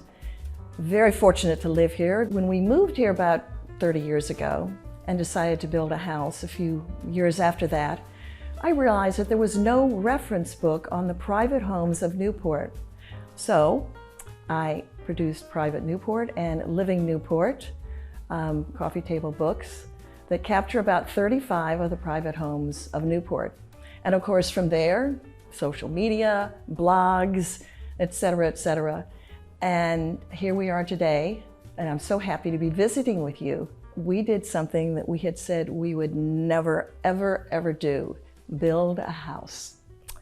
But we found this lot, which had been originally part of the Belmont estate, and took a deep breath and dived into home building. It turned out to be the most fun we have had, and we cherished and adored every moment of it. And one thing, of course, as we all know, when you build your own house, you can personalize it. And I'm really looking forward to walking with you all through this house and showing you the choices that we made. And a lot of them have to do with entertaining.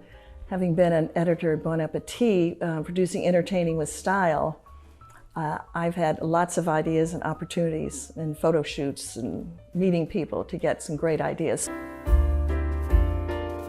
This is a salon, which is the main room of the house. It's got a slight oval shape to it that I found more appealing, and also gave us the opportunity to do some very important storage tricks that I can't wait to show you all. But first, I love the floor. I had no idea that we would be able to find and have that wonderful contractor pattern these floors after, of course, French floors. It's wormy chestnut that we found on the internet and had the boards planed, and he created this beautiful, it's a sort of a parquet de Versailles, but a small version that's in scale more with our lifestyle and this room. But one thing I really love, and I want to point out to you all, because I think it speaks so much to my lineage. My darling mother, who's Southern, when we were building the house and she was so excited, she said, "Darling, is there anything from my house that you would like?"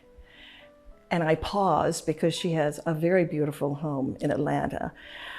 And I said, "Well, Mother, I wouldn't think of taking anything." She said, "No, I want to see you enjoying it while I'm still alive, not after I'm gone." So we built the room in honor of my mother with that gorgeous 18th century giltwood mirror that she let me take out of her dining room. And I said something to her, she was so funny. I said, "Well, but Mother, that's in your dining room, don't you?" And she said, "Oh, heck, I'll just get the other one in the bedroom and put it over there." So anyway, her spirit is in this house. And as we go through it, I'll point out one or two other things that, that she gave us. And I'm so glad she did, because she lived at least 12 years after we built the house and moved in. This is another piece that, antique, that we discovered. And what I love so much about it is the sexy curve of the metal the pedestal that it's sitting on. And then we had a wooden top done and then faux painted to look like marble. But when you enter from the front door, this is the first thing you see. And of course, it goes with the oval of this particular room. And I also have claws that can cover it. But I just think that it deserves to have those legs being shown off like that. And then I have a thing about consoles. So I found this in Christie's catalog, a pair of them on either side, giltwood. They're not French, they're Italian, but I think they go very well. And the beautiful rose, deep rose fireplace that we found at an antique shop in Maine. Of course, the fun of building this house is the treasures that you find and the story that went with each treasure. Oh, the trek up to Maine, or this and that. And, the husband saying, "Are we ever going to get there?" And finally we got there. But here again, it fits so beautifully to the scale of this room. And I have to say, I have to point out that I'm all about flowers. And I love the opportunity today to dream about some of the things I've always wanted to do, but this was an opportunity to do it. So one of them, for instance, are special topiaries that were done just for you all with clematis, scaling up them in an old terracotta pot. And I think they just bring the garden indoors and still look very dressy. And also, our ceilings are about 10.5 feet, not too tall. And I love stacking. It's not a salon style. A salon style would have the whole wall covered, but at least the 3 giltwood frames marching up that panel draw your eye up and make you look at other details like the overdoors here, which I had said we had some tongue-in-cheek. That's, to me, very tongue-in-cheek, a little something from an 18th century French house. And then these are closets, 1, 2, and 3. And do you want to know what's in the closets? Yes, I do. Well, let's go over. Let me show you. Now remember, I said I'm very into entertaining. And one of the rules of entertaining is that if it's close at hand, you'll use it, and it'll be a lot easier, and you won't fuss about entertaining. So here you have the gold ballroom chairs that go at the tables when you're dining. They are stacked shaker style, and I can get 8 in each closet. So I've got 16, which does 2 tables, 54 inches. But the real fun, and here again, you'll see this wall is a little wider than a normal wall would be between rooms. And look what's in here. All of the roll-out tables. So you must have some pretty incredible dinner parties. Oh, well, everybody in Newport does. But this just makes it easier. And we don't have a formal dining room. We just dine in every room in the house. We have Christmas Eve dinner here. We have Christmas Day lunch in front of the, oh, that's a secret. I will tell you about that later. But anyway, I just think if it's here and you can put your hands on it, you'll use it. Another Italian piece in an otherwise French house. It's an 18th century giltwood settee, and I just love the curve of it, and it picks up that curve of the wall, which is part of what gives us a feeling of being an oval room. And this is fabric that I had forgotten that I had. It was in my mother's attic, and she reminded me I had it since 1970, and it's a beautiful hand-printed clearance house with a Chinese scene on it, and the colors, to me, are so magical, and the way they light up, and of course you've got the window right there, so you're looking directly onto that pattern. And then there's a little tiny chaise here, little tiny chair that, well, actually it's the footstool to a chaise that has the same fabric on it. But you know, one thing we were so lucky about, when we built the house and started building in 1997, the contractor who had been in charge of Doris Duke's Newport Restoration Foundation was available.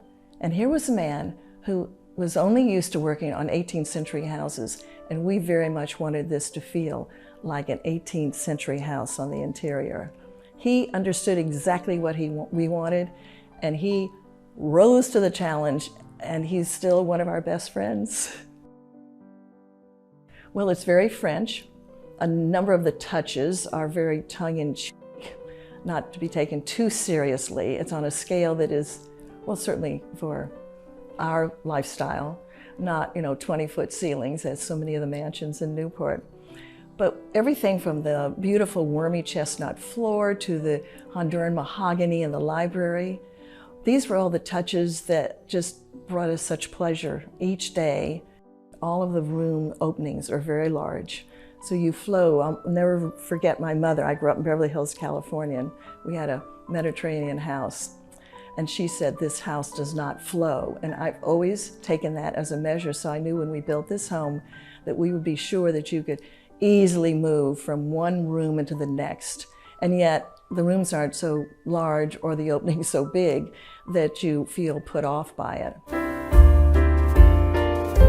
And this is the Parquet de Versailles, but then we took it and flowed, here again the word flow, right into the sunroom, and you can see it's a totally different pattern with almost pie wedges, and then centered with the leopard print round table, skirted. I just love, I think it's such a soft, soft, soft feeling to walk into a room. And of course that's one of the tables that I can use for dining for one group of 8, or I can go in here and get another one. And this room can actually hold 3 54-inch round tables. And then my love my red. I have to have red. I have to have a room that has red in it.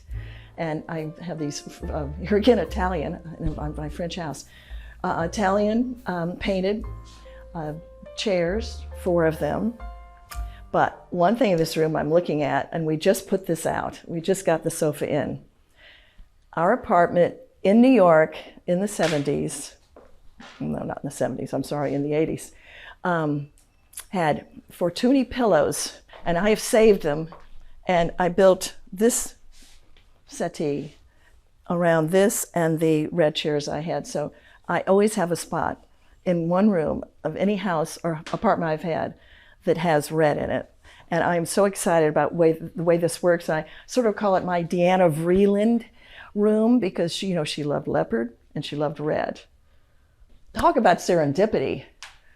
We only lived at the time about half a mile from here, so it was very easy to come over every day, and I was here on the job all day long. And I came in a little early one day, and they were finishing the wall board and everything, and I walked in and I looked up and I saw this interesting, gorgeous shape. And I turned to the carpenter and I said, "Louis," I said, "what is this?" And he said, "Oh, don't worry, Mrs. Pardee, we're going to be boarding over it." And I said, no, you're not going to. We're going to keep this. So we took the painting that had been done on the walls and we continued it up into that. But come and stand underneath it. You feel like you're underneath a Chinese umbrella.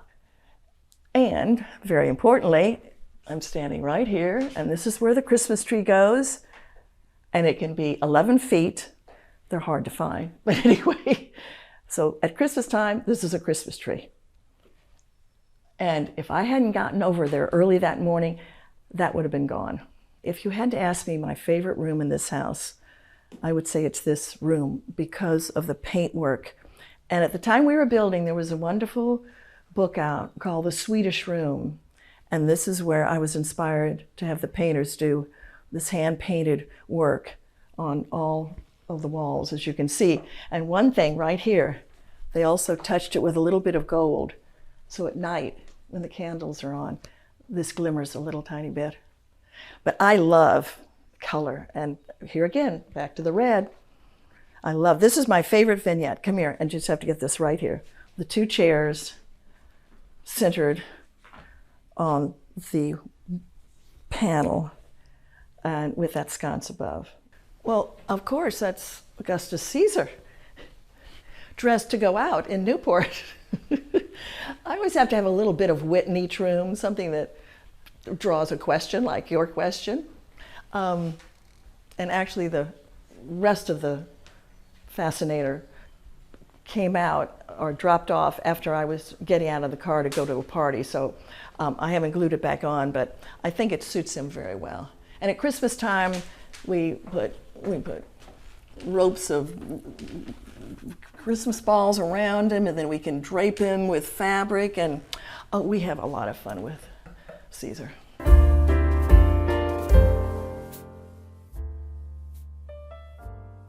When I was talking about being so fortunate as to find all these treasures, whether it's a mantle or the wormy chestnut boards, I was at church one morning, and this older couple who were dear friends of ours, she said, "Well, I hear you're building. Do you need any library paneling?" And I said, "Well, yes, I think we would." She said, "Well, I've had some in storage for 37 years from my parents' house up around Brown in Providence." And she said, "We'd love for you all to have it." Now, this is Honduran mahogany, the kind that you can't get anymore. And coincidentally, their library and their home in Providence had been about this size, and all of this had come out of their home. The baseboard, the sideboards right here, as you see, right here, all the way up to here. We did the door surrounds because of the height of the doors, but it gives new meaning to recycling. And every time we walk in here, of course, we spend a lot of time here. It's the library. We have dinner, the 2 of us, right there every night. We always think of this couple, and who are no longer with us. We created this bar because this just is right there, and it's hidden, and you don't even know about it until you open it up. What is Betty Pardee's drink of choice? Champagne. I didn't hesitate, did I? No. This is another thing. You know, I keep talking about entertaining, but I'm such a flower person and just love bringing the garden in and in as many different ways as I can. And while I adore a fire and a roaring fire during the winter when we're here, I don't like that big black hole in the summer when it's sunny out and everything. So I finally said, this will be the reason that I will come up with something that will sit there for the summer. These are begonias, a beautiful shade of begonias with a sort of plummy and the little seafoam green inside. And we put them in a big copper container.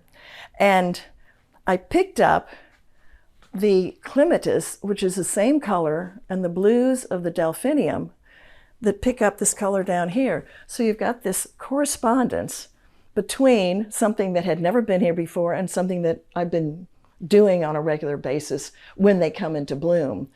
So this is probably one of the most exciting things that I did in getting ready for this shoot, was finally identifying something to put in the black hole of a fireplace during the summer. And as we move from the library across the sunroom onto the sun porch, I wanted to point out something. Again, in each room, I wanted to create something that was a bit unusual as a floral decor statement. And we came up with the idea of all the precious miniature hostas. Tiny, tiny, tiny. Look at these little leaves. And they're just in a red and gold lacquered top to an old Chinese box. I love using found objects that you wouldn't otherwise use for a flower arrangement. So this is just a touch of green in this room, just enough. But then we go out to my happy place in the winter and in the summer, but the sun porch. And we have screens that we put in at the end of that are otherwise glass, and we can sit here all winter and be at about, lovely 65 degrees. This green and white is just the shade of the hedges that are out there that you see through the window. So it's a seamless view taking you right out, as opposed to another print that I had in here before that was a little disruptive and a little break between here and the outdoors. And we're looking out at the garden, which we are going to go visit in just a moment. But first, follow me and let's go in and look at the kitchen, which I think will surprise you a bit.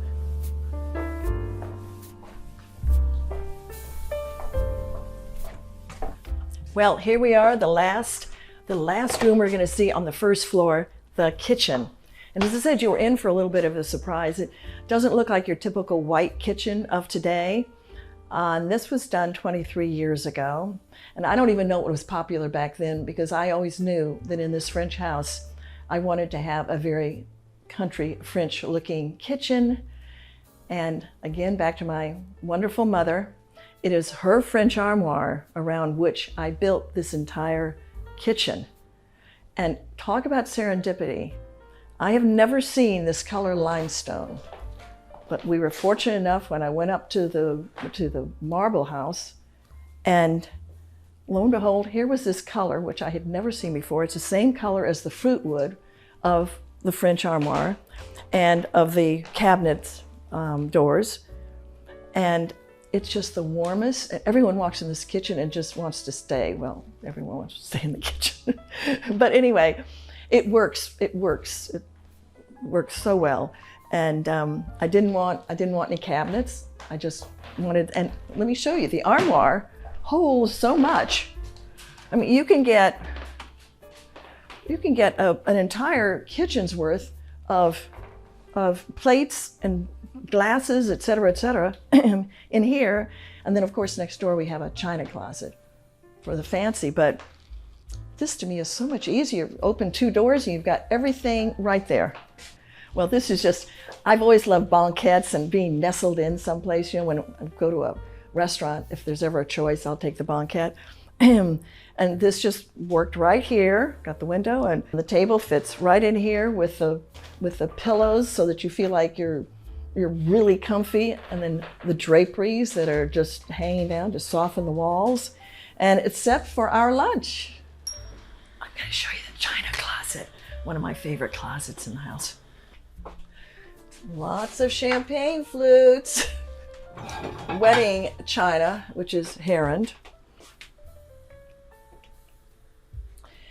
And this is my newest find, La Tuile à Loupe, the French, wonderful, wonderful French pottery.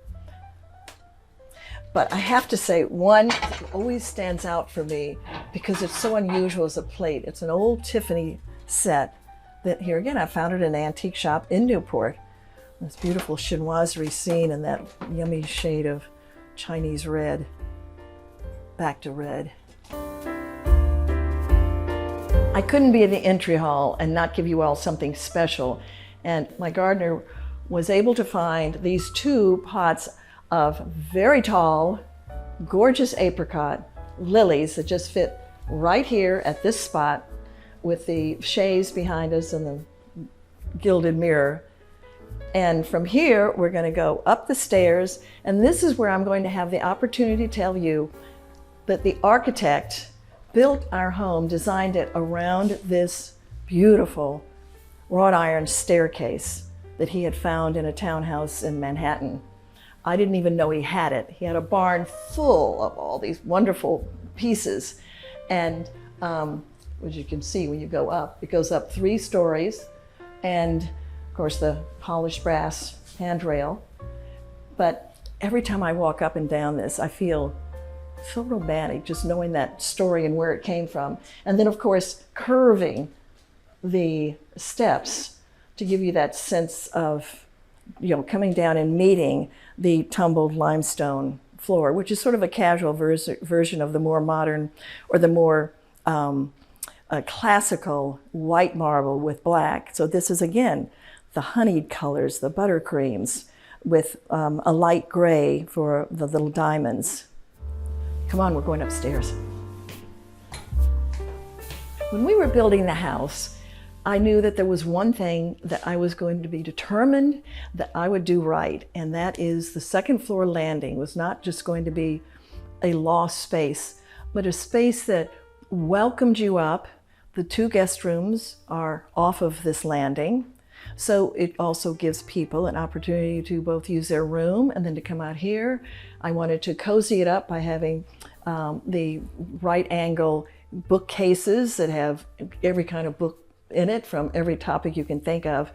But what I knew we were going to center this space with was this wonderful Biedermeier library table that I found in New York just before we were moving out. And every time I walk up here and I look, I feel like I'm in a room that I can sit here. And of course, I wanted to have a window seat so that there was no doubt as to the fact that you could rest here, you could sit, you could take a book, you could read it, you could look at the family photographs and everything. And into the bedroom we come. And this bedroom is definitely centered by a lit à la Polonaise bed that I designed 35 years ago for our apartment in Boston. And of course, then the architect designed this room with its peaked ceilings for this bed. I always love that about, you know, architects, how they can just make things fit and it all comes together like a jigsaw puzzle. And it's very romantic, but it's not clawingly oppressive like very heavy side panels that are typical to a canopy bed. And we face the east, so we get that sun in the morning. And here again, the colors are a soft buttercream. It's just such an easy color to live with, and everything coordinates with it. I mentioned Boston, and just as we were leaving, I was in one of the antique shops, and I saw these panels, wallpaper panels, painted on silk and silver. And I thought, I don't know what I'm going to do with them, but They're too beautiful to pass up. So I bought them, and of course, they work perfectly in here, making it very large, 4 panels, which hide the television, which is behind here. So I don't even have to look at it, except at night when television is on. So, reminder, if you ever see a beautiful panel or a few of wallpaper, buy them. You'll always find a place to use them. Oh, here again, flowers for me is where my life starts. If I've ever felt a little stressed or something, I'll go out in the garden, clip some flowers, and do an arrangement. So I always want to have something, certainly always by your bedside, because you go to sleep and you wake up and it's right there to greet you. And I had fun. I've never done an arrangement using begonia leaves and lady's mantle, which, as you remember, we had in the library, and then of course the beech leaves. So every time I do something, it's a different arrangement. And to me, that's one of the joys of flower arranging. And it just fits right here on this old gold stand and just informs, I think, when you walk in, picks up this beautiful French chest. Well, actually, if we're talking about the bedside table and the flower arrangement, I'm going to mention that this is a table I made. I loved the base, but it didn't have a top. But that didn't stop me. So we put a top on, and I love embroidered linen. So this is part and parcel of why I have linens that repeat the linens which I adore. Making a bed is one of my favorite things in the world. And then just my favorite girlfriends, my favorite moments are all on this bedside table. And always a little pad to write notes if I wake up early in the morning or late at night and want to remember something. So it doesn't hold a lot, but each one of them means so very much to me. And I also love shagreen, so I've been collecting pieces of shagreen over the years, and I love the shade of green. And here we are, we've left the house and the rooms, and now we're in the garden rooms. This is the largest garden and the one that looks most French and honors the architecture. And what I love about this garden in particular is that everything in here is evergreen. In the winter when we're here, we are looking out at green. And it makes such a difference when you're spending time, as we love to do up here in the winter time. We're standing in what I consider my coziest garden, and it's green and white.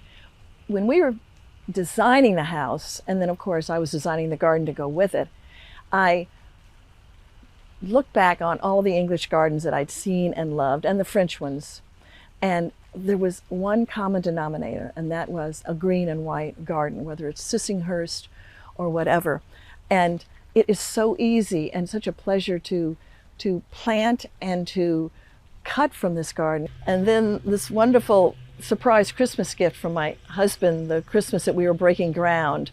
It's an orangery, and it actually is also a greenhouse. You can see the glass roof can open. One thing I love is that this is such an intimate space because it only seats 8 to 10, whereas the larger garden, I can have 75 for a cocktail party, and it still feels cozy, and everyone's outdoors. And of course, we know how important that was in the last 2 years.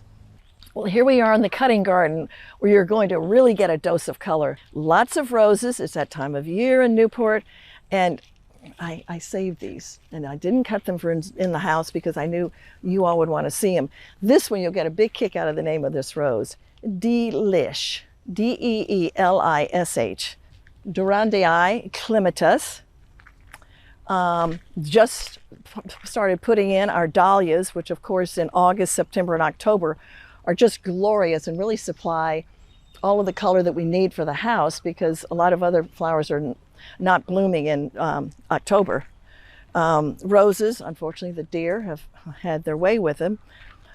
And then we swing right around, more lady's mantle, and our little spot of culinary heaven with my favorite kale, and of course strawberries, and little French strawberries, no, I meant cherry tomatoes, and that. And then just some oddities that just work. You saw this as you're going up the stairs. Nice and big and proud, and just a beautiful froth of pink right next to the blue, and more roses, and some phlox is coming up. It's sort of a Duke's mixture. It depends on what we lost last year, or what I wasn't happy with, or more importantly, what I really wanted to trial and hope that it would work. And I think this year it's probably more roses. Well, I got so carried away with roses, I had to move my peonies out to the back courtyard.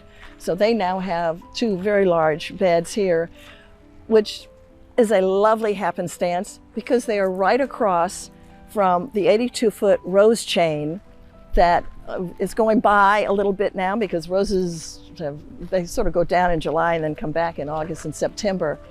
But to me, this is such a defining statement in what is normally just the back courtyard with the garages. And you can imagine how many times a day I drive in and out of this space. And these never cease to assure me that I made the right decision in trying this out, and it worked. And the Crown Princess Margareta is the name of that gorgeous rose.